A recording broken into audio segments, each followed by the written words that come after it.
अब इसके साथ ही आपको बताएं कि हुकूमत पंजाब के विज़न के मुताबिक डिप्टी कमिश्नर कसूर फ़याज़ अहमद मोहल की हदायत पर चौक इलाहाबाद में इंक्रोचमेंट के खात्मे के लिए असिस्टेंट कमिश्नर चुनिया की कार्रवाइयाँ जारी हैं। इसी हवाले से मज़ीद बात कर लेते हैं अपने नुमाइंदे इरफान अशरफ से। इरफान अशरफ, बताइएगा क्या तफसीलात हैं आपके पास?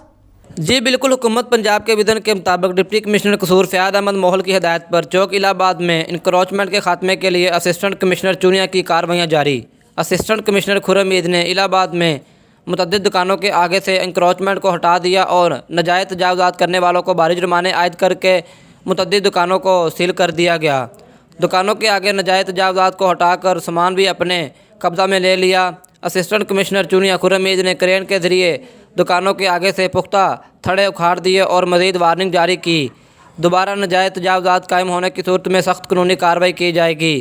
मकामी शहरियों ने एसी चुनिया के इस इक़दाम को सराहा और उम्मीद ज़ाहिर की कि दोबारा नाजायज़ तजावुज़ात कायम नहीं की जाएंगी। जी बहुत शुक्रिया इरफान अशरफ तफसीलात से आगाह करने के लिए। अब तक के लिए इतना ही। मज़ीद ख़बरों के लिए देखते रहिए SM न्यूज़।